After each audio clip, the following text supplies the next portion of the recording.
Everyone, welcome back to GK Today. मेरा नाम है नुज़हत सना और इस वीडियो में हम कवर करेंगे current affairs. But before that, if you are looking for the English version of this particular video, you can refer to our new channel GK Today 2.0। The link has been given in the description box, you can refer to it from there. इसके अलावा जो भी हमारे Hindi students हैं उनको मैं बता दूं कि ये questions GK today Android application में चल रही हमारी डेली 20 MCQ सीरीज 2022 से लिए गए हैं। इसलिए अगर आप इन क्वेश्चंस को टेक्स्ट फॉर्म में चाहते हैं इसके एक्सप्लेनेशन और क्विज के साथ, तो आप ज्वाइन कर सकते हैं हमारी इस डेली 20 MCQ सीरीज को, जो कि अवेलेबल है जीके टुडे एंड्रॉयड एप्लीकेशन पे। तो अब आपका ज़्यादा टाइम नहीं लेते हुए चलिए शुरू करते हैं। Good morning everyone, welcome back to GK Today. और आज हम डिस्कस करेंगे 30th and 31st of January के सबसे मोस्ट इंपॉर्टेंट करंट अफेयर्स। तो चलिए शुरू करते हैं फिर। Question number 1, which is the northern most state of India as of 2022। तो अगर 2022 तक की बात करें तो हमारा सबसे नॉर्दर्न मोस्ट स्टेट कौन सा है? आंसर है हिमाचल प्रदेश। और ये शेयर करता है अपनी बाउंड्री 2 यूनियन टेरिटरीज के साथ। कौन कौन सी हैं? जम्मू कश्मीर और लद्दाख। ठीक है, तो क्यों न्यूज़ में था? क्योंकि हाल ही में हिमाचल प्रदेश ने अपना 52nd फुल स्टेटहुड डे मनाया है। कब? 25 जनवरी को। ठीक है, तो ये 18वां इंडियन स्टेट बना था। कौन से साल में? 1971 में। और first chief minister of Himachal Pradesh कौन थे?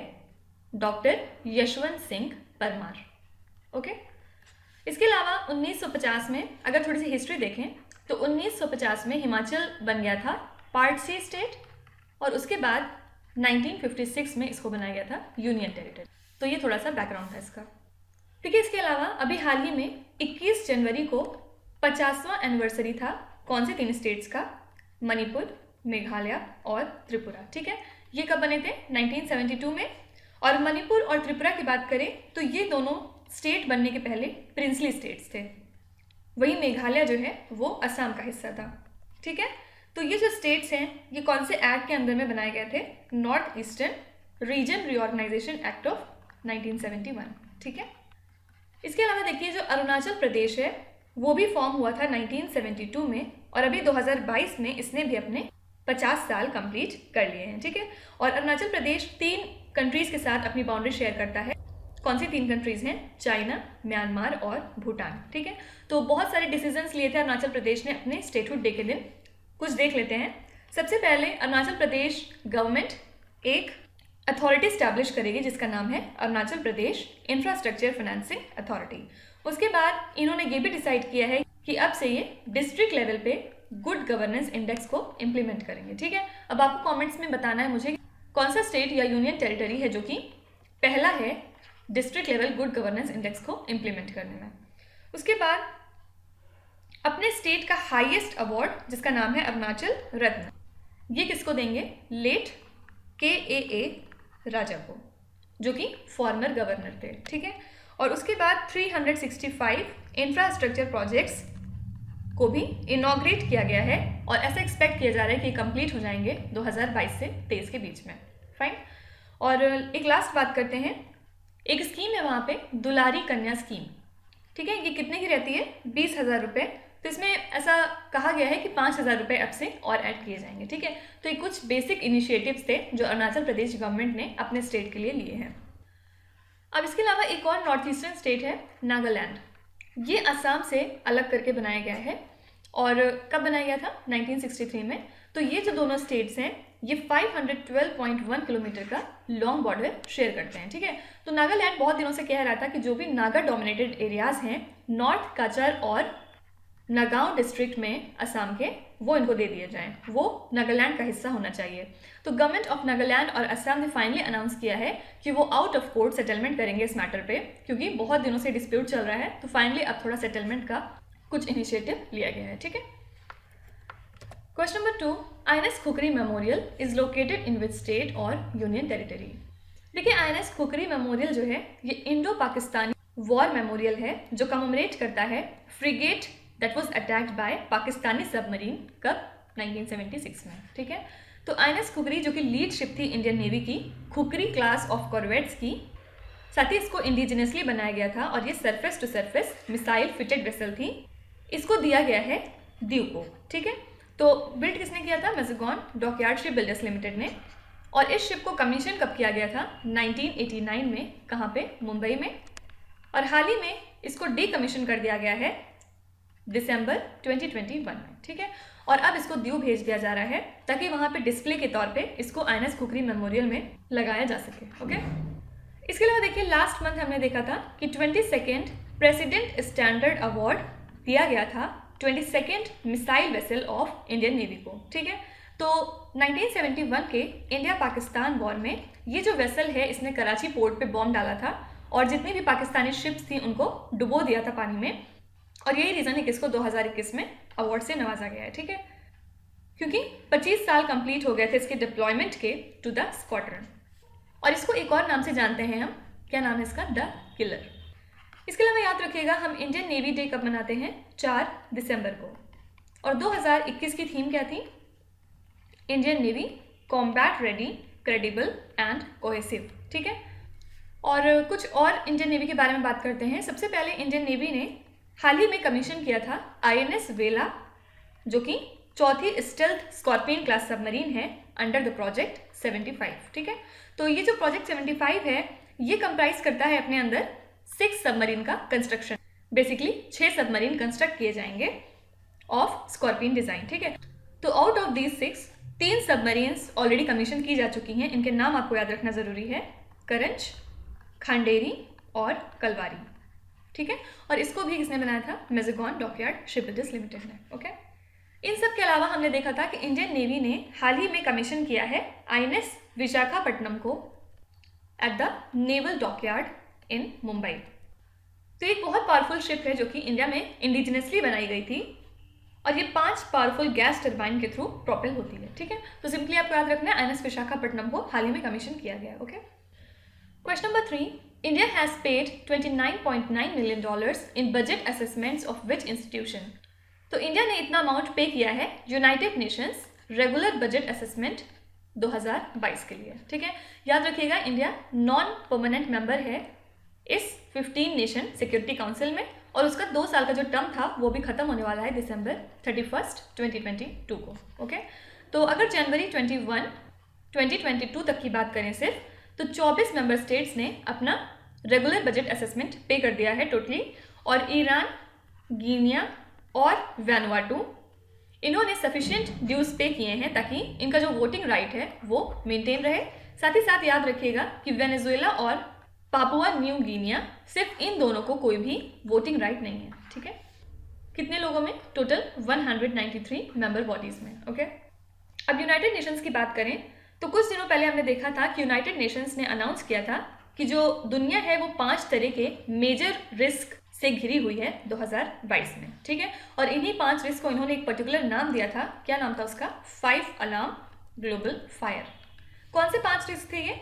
सबसे पहला था कोविड-19 पैंडेमिक, उसके बाद था जो लॉलेसनेस होती है साइबर स्पेस में, मतलब एक तरह से इनसे रिलेटेड जो भी प्रॉब्लम आजकल अराइज हो रही हैं।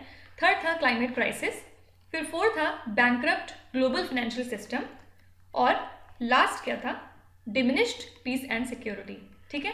तो ये 5 तरह के रिस्क हैं जिसका हम लोग सामना कर रहे हैं, ठीक है। इसके अलावा यूनाइटेड नेशन ने एक कंट्री स्पेसिफिक अपील की थी कुछ दिन पहले। कौन सी कंट्री के लिए? अफगानिस्तान के लिए, ठीक है। तो इसमें इन्होंने कहा था कि $5 बिलियन की अपील है ये, क्योंकि अफगानिस्तान को मेंटेन रहने के लिए या फिर उसको बचाने के लिए हमें इतने अमाउंट की ज़रूरत है, ओके।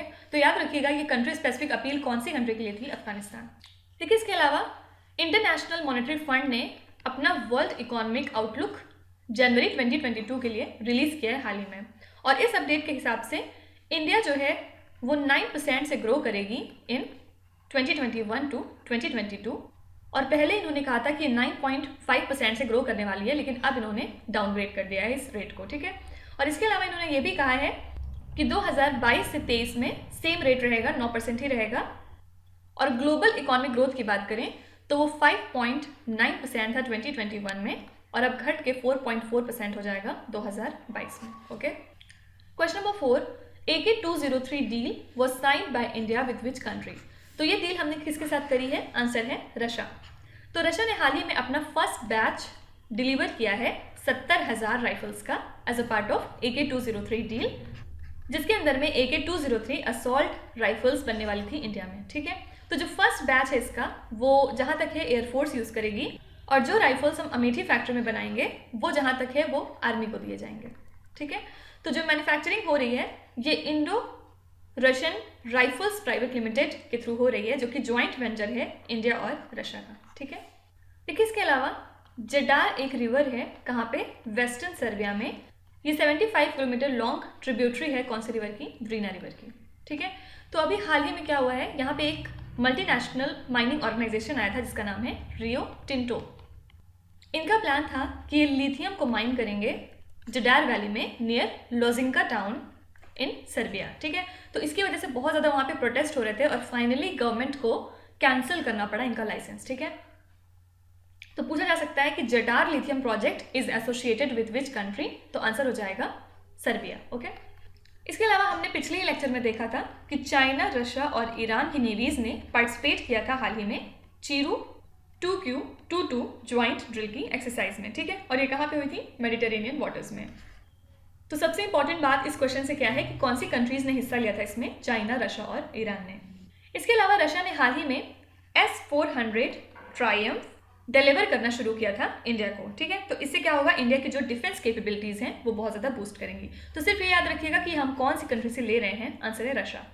और यहाँ तक कि रशिया ने S-400 मिसाइल सिस्टम की डिलीवरी भी शुरू कर दी थी इंडिया के लिए कुछ दिन पहले, जिसका साइन हमने किया था 2018 में $5 बिलियन के साथ, और 2019 में हमने इसकी पहली पेमेंट की थी, कितने की, $800 मिलियन की। ठीक है, तो बस ये याद रखिएगा कौन सी कंट्री से हम खरीद रहे हैं।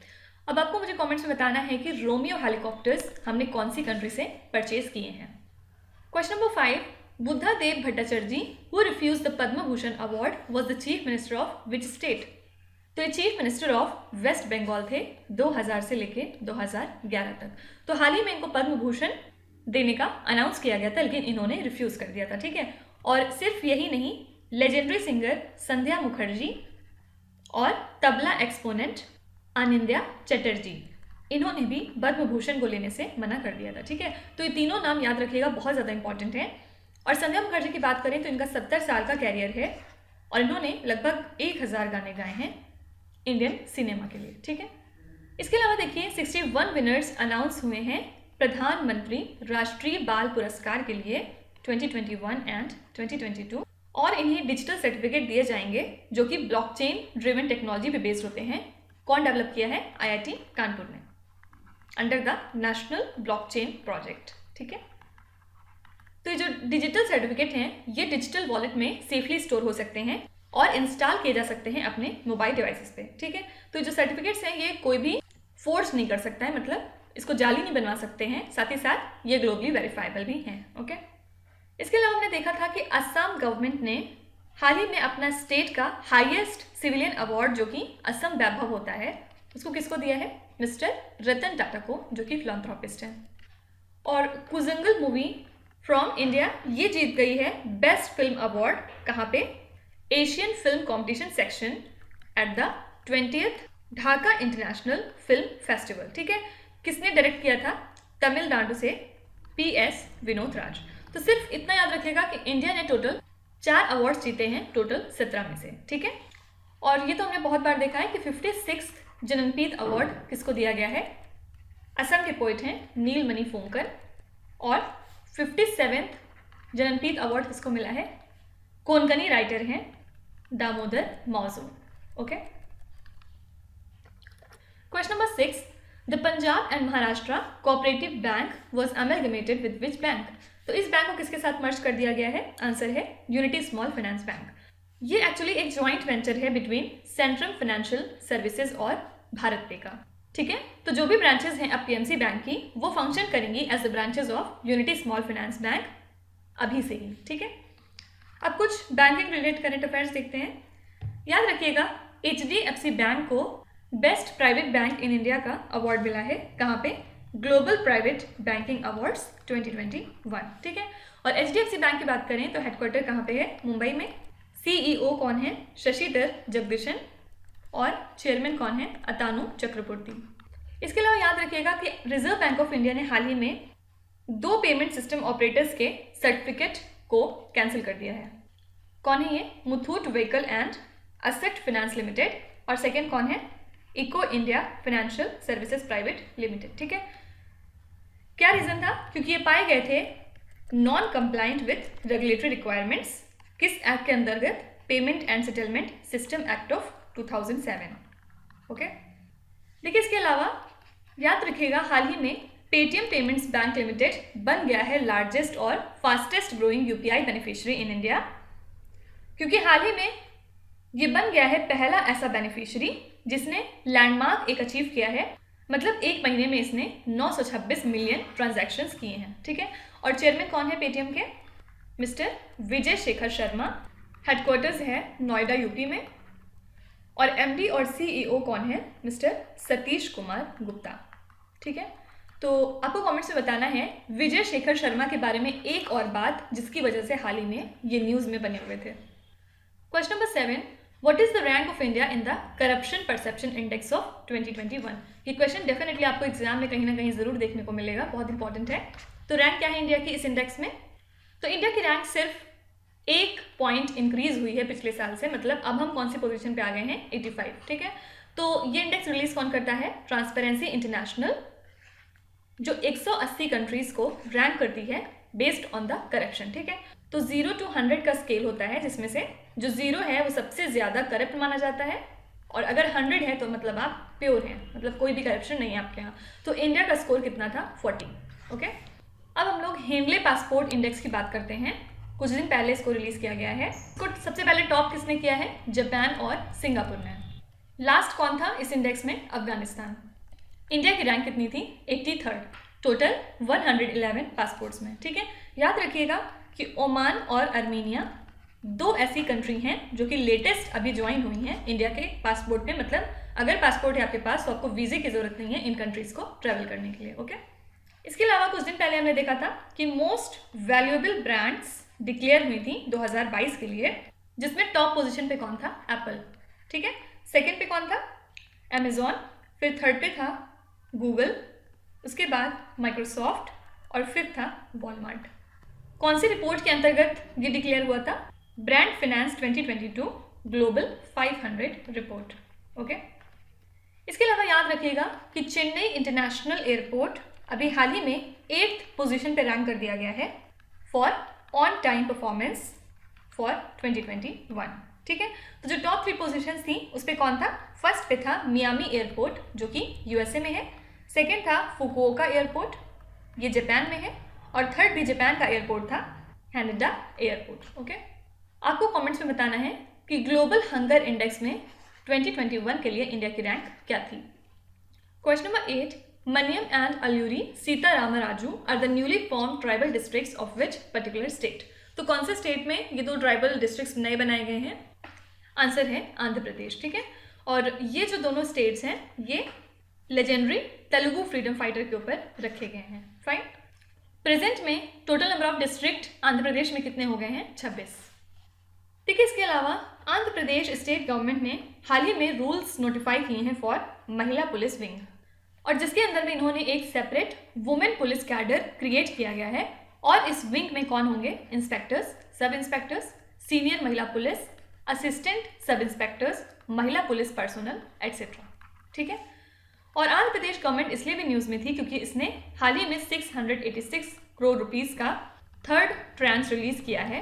कौन सी स्कीम के लिए, विद्या दिवेना स्कीम के लिए। ठीक है, इसके अंतर्गत स्कॉलरशिप दी जाती है उन स्टूडेंट्स को जो कॉलेज फीस को पे करने के लिए एबल नहीं होते हैं। ठीक है, तो पूछा जा सकता है ये स्कीम कौन से स्टेट से है, आंसर है Andhra Pradesh. Question number 9, who is India's first women Rafale fighter jet pilot. तो इंडिया की पहली राफेल उड़ाने वाली पायलट कौन बन गई हैं, आंसर है शिवानी सिंह, और राफेल के पहले ये मिग 21 बाइसन एयरक्राफ्ट उड़ा रही थी। ओके, देखिए इसके अलावा Olympic gold medallist Neeraj Chopra, इनको दिया गया है परम विशिष्ट सेवा मेडल इस साल के डिफेंस अवार्ड्स के अंदर। ठीक है, तो ये जो अवार्ड है ये हाईएस्ट नॉन गैलेंट्री अवार्ड है जो कि डिफेंस पर्सनल दिया जाता है, और जो नीरज चोपड़ा है इन्होंने अपनी ट्रेनिंग कंप्लीट की थी from the armies sports institutions, और इनको चूज किया गया था कि सर्विस में आएंगे under the mission Olympic. Not very relevant, simply आपको याद रखना है कि जो परम विशिष्ट सेवा मेडल है ये किसको नवाजा गया है, आंसर है नीरज चोपड़ा। इसके अलावा देखिए हाल ही में होम मिनिस्ट्री ने अनाउंस की है लिस्ट पद्म अवार्ड्स के रेसिपिएंट्स को, ठीक है। तो 128 लोगों को अवार्ड दिया जाएगा इस साल, जो कि 3 कैटेगरीज में दिए जाते हैं बेसिकली, पद्म भूषण और पद्मश्री। तो जो पद्म भूषण है ये 3rd हाईएस्ट अवार्ड होता है और ये किसको दिया जाएगा, माइक्रोसॉफ्ट और गूगल के हेड को, मतलब सत्य नडेला और सुंदर पिचई को, ठीक है। और जो वैक्सीन मेकर्स हैं Cyrus Poonawalla from serum institute of India और कृष्णा एला एंड सुचित्रा एला फ्रॉम भारत बायोटेक, इनको भी दिया जाएगा पद्म भूषण, ओके। साथ ही याद रखिएगा इंडिया के first chief of defence staff late Bipin Rawat, इनको कॉन्फर किया गया है विद पद्म विभूषण, ठीक है। लास्ट क्वेश्चन देखते हैं। Ministry of electronics and IT has approved the project of state to set up India's first graphene innovation centre. यहाँ पे इन विच स्टेट होना चाहिए, तो ग्राफीन इनोवेशन सेंटर हम कौन से स्टेट में बनाएंगे, आंसर है केरला। तो ये बनाया जाएगा with support of government of Kerala और याद रखिएगा Tata steel limited industrial partner होगी इस सेंटर की, ओके। ग्राफीन क्यों इंपॉर्टेंट है, क्योंकि ये सबसे ज़्यादा पतला और स्ट्रॉन्गेस्ट मटेरियल होता है पूरे दुनिया का और ये जो है ये इंडियम को रिप्लेस कर सकता है OLED स्क्रीन्स में, ओके। OLED में O किस चीज़ के लिए स्टैंड करता है, आंसर है ऑर्गेनिक। देखिए इसके अलावा Kerala university of fisheries and ocean studies, इसको चुन लिया गया है कि ये नासा और इसरो के ज्वाइंट रिसर्च प्रोजेक्ट को ज्वाइन करे, ठीक है। कौन सा इनका ज्वाइंट रिसर्च प्रोजेक्ट है, निसार। निसार क्या है, NASA ISRO space born synthetic aperture radar. इसको कब लॉन्च किया जाएगा, जनवरी 2023 में। और हमने ये भी देखा था केरला के बारे में कि कुंबालंगी एक विलेज है केरला में और ये बन गया है पहला इंडिया का सैनिटरी नैपकिन फ्री विलेज, ठीक है। अब आपको मुझे कमेंट्स में बताना है कि केरला में ऐसा कौन सा डिस्ट्रिक्ट है जिसको कंप्लीटली कॉन्स्टिट्यूशन लिटरेट बनाने की कोशिश की जा रही है और एक कैंपेन यहाँ चलाया गया है जिसका नाम है द सिटीजन। अपने आंसर कमेंट्स में लिखिए। तो अब आ जाते हैं आपके क्विज पे। ये 5 क्वेश्चंस हैं जिनका आपको जवाब देना है। तो यहाँ पे वीडियो को पॉज करिए, ध्यान से क्वेश्चंस को पढ़िए और जो भी आंसर आपको आते हैं आप कमेंट्स में लिखिए और जो नहीं आते कोई भी बात नहीं, विद टाइम आपका स्कोर डेफिनेटली इंप्रूव करेगा, बस आपको डिमोटिवेट होने की जरूरत नहीं है, ठीक है। So that's it for today. I hope you have like the session. आपको आज का सेशन कैसा लगा जरूर कमेंट्स में बताइएगा और अगर आपका कोई भी रिव्यू है, फीडबैक है, सजेशन है तो वो भी आप हमें बता सकते हैं। हमें जानकर खुशी होगी और हम पूरी कोशिश करेंगे उसको इम्प्लीमेंट करने की भी, ठीक है। तो कल फिर हम लोग मिलेंगे सेम टाइम सेम जगह कल के करंट अफेयर्स के साथ। Till then stay tuned. Thank you so much for watching and please do not forget to subscribe to GK today. With this Meenu Zaid Sana signing of.